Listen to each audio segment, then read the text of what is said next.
For thousands of years, the Mayan created a brilliant civilization.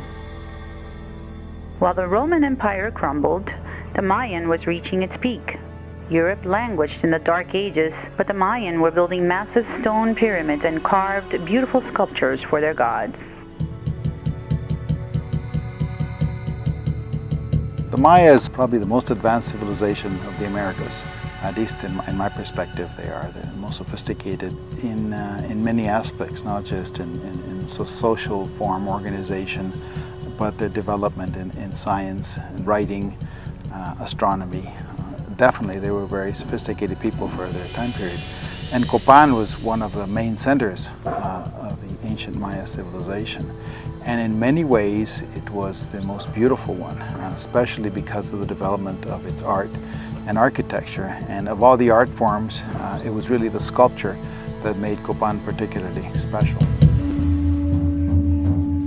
About 200 to 900 AD, the Maya civilization boasted hundreds of cities across North and Central America. They spread throughout a diverse land known today as Belize, Guatemala, El Salvador, Mexico, and Honduras. The Maya recorded their history and discoveries using hieroglyphics, a form of picture writing on stone, ceramics, and paper. Each Mayan city has their own structures with ceremonial centers where the rulers practiced a complex religion based on a host of gods, a unique calendar, and ceremonies that featured a ball game and sacrifices. Archaeologists believe that by 200 AD, there already was a prosperous tribal settlement in the valley of the Copan River, in the place where the ruins are today. The Copan Valley is 12.5 kilometers from east to west and 2.4 kilometers from north to south. Copan covers over 50 acres of temples, altars, stela, ball courts, several plazas, and a magnificent hieroglyphic stairway.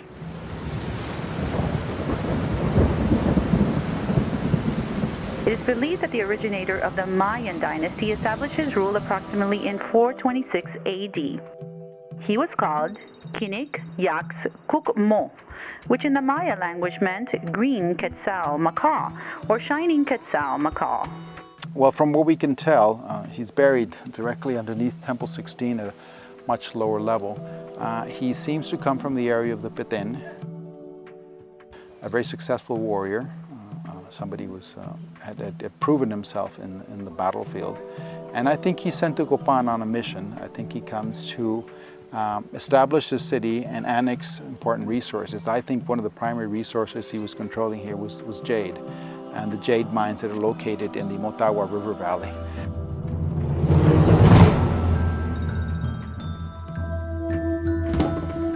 Copan is a name by which the site has been known since 1576. We don't know the site's original name at all, but new advances in Maya epigraphy have led to a possible reading of the Copan emblem glyph.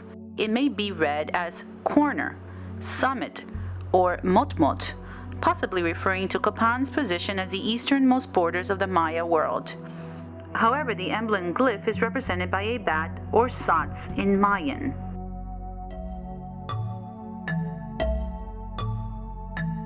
The city was abandoned at about 850 AD. It's when it really enters in a very serious decline. But we have archaeological remains that go into the 1200 AD, and then other kinds of offerings that are still made at the site after that. The ruins of the Copan are one of the most important sites of the Mayan civilization. This is the site of a major Maya kingdom of the classic era, 5th to 9th centuries. With beautifully carved monuments and temple pyramids rising from the jungle and representative today of what Athens is to the Old World, the cradle of its civilization.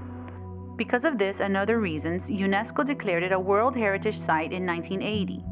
The majority of archaeologists agree that Copan formed part of the 3 largest and most lavish cultural centers of the New World.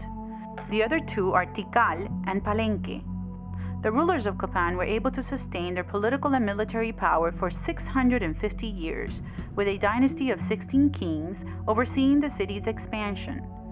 Gradually, Copan gained more military and political importance within the Maya world. The city prospered and its population grew.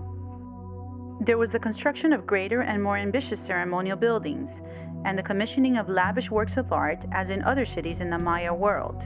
New temples were built on top of older ones, with each iteration being larger and taller than the previous one.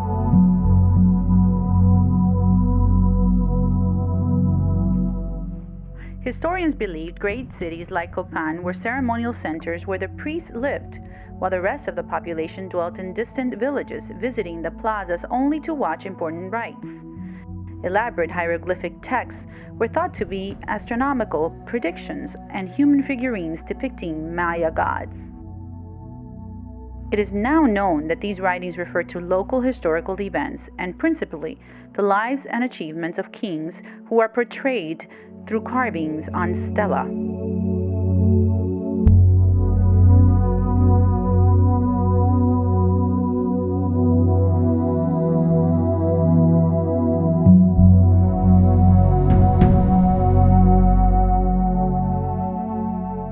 Most of the temples and structures which we can see in this site date from the 8th century. The final ruler of Copan, Yu Sit Tok, came to power in AD 822.